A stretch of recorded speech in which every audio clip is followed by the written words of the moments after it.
Thanks, Steve. Well, as we told you yesterday morning, the coronavirus pandemic has hit close to home here at 69 News. Our Sunrise reporter, Ali Reid, has tested positive for the virus. Now, this morning, she's joining us live from her home to tell us a little bit more about her symptoms and what led to the diagnosis. First of all, Ali, we're sending you so much love and thanks for joining us. Yeah, well, Eve Hassiel, I never thought that I'd be a guest on the show like this, but here we are, right? I guess this is just what life is like at the moment. Yeah, well, we're so glad to see you up and about and slowly improving. I guess if you don't mind, Ali, just start by explaining to all of us and our viewers how this all came on, because it seemed like you were here one day and then sick the next. Was it really sudden? Yeah, it was very sudden. So Tuesday is when I really started to notice things, which was a consistent dry cough all day long. And at first I was like, you know what, maybe it's allergies, right? Because there's so many other things going on right now that it could have been a million things. But it was very consistent. It sounded something like all day long, and it wouldn't stop. And so I initially called out Wednesday because I couldn't get any sleep Tuesday night because of that cough.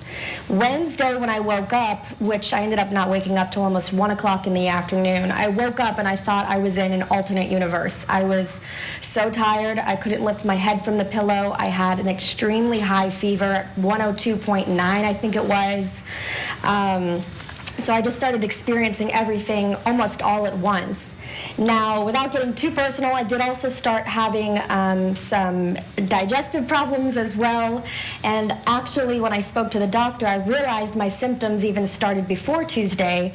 I had diarrhea as well for a few days prior too, which is also another symptom that people are showing, but it's not one you might be thinking of when it comes to the coronavirus. So that's really how it started, and then the coughing, which started Tuesday. So it was a very quick process. It all happened very fast.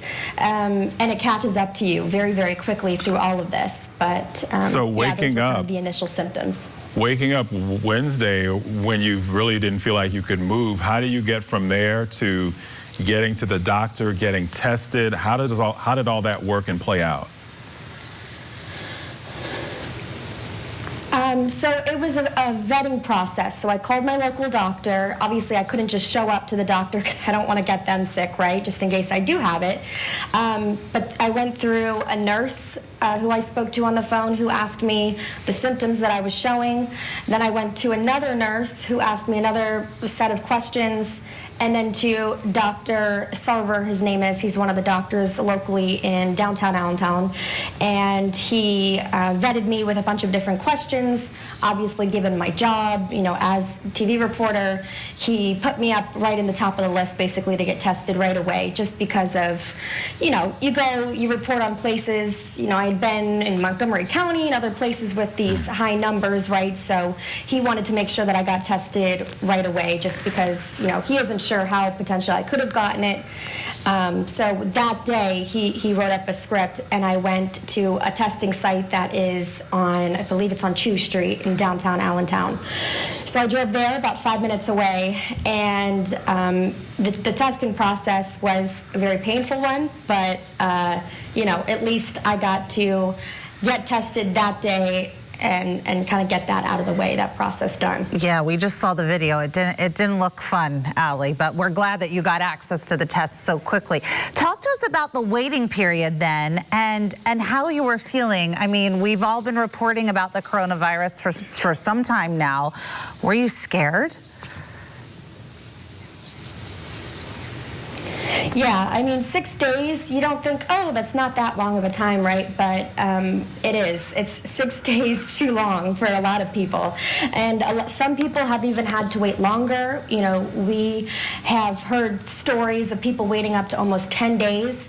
You know, around day 5, I actually called the doctor's office just to make sure, you know, that, you know, nothing was skipped over and that I didn't get my results in, but just hadn't been told yet. And because of that, you know, it's just, they said to me on the phone, well, we're initially reporting 3 to 7 days of waiting. Now they're reporting 7 to 10 days of waiting, which is a long time for a lot of people who are sick. And sometimes by the end of those 10 days, those people aren't sick anymore, right? But they might have had it before then. So 6 days is a long time to definitely wait. And it brings on a lot of anxiety. You know, by day 3 or 4, I was going, oh my gosh, like, what if I am just overthinking all of this? What if I really am fine? And, you know, you start to go through all these things. You start to read things online. So I highly suggest, if you think you might have it, do your best to not go reading a million things online. It just makes your anxiety a lot worse than it needs to be. There is a lot of factual information out there, but you got to be careful through all of it. Ali, we only have 15 seconds. Really quick, when you're waiting for that diagnosis, what kind of medicine are you taking to kind of help your symptoms? Not much. They recommended Tylenol, so I've been doing that every 4 to 6 hours, and they prescribed me an inhaler just because of how bad, you know, my attacks get when I walk around. So that's all I am on, and that's about all they can really do. And really, really quickly, Ali, are you feeling better now? How are you now?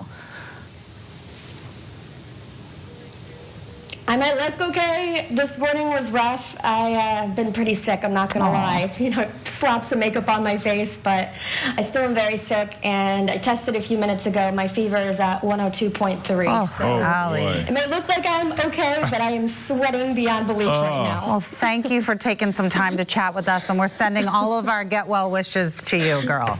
Drink some water and get some rest. Thank you for talking to us. Thanks, you. Ali. Okay. Take care. We'll be right back. Stay with us.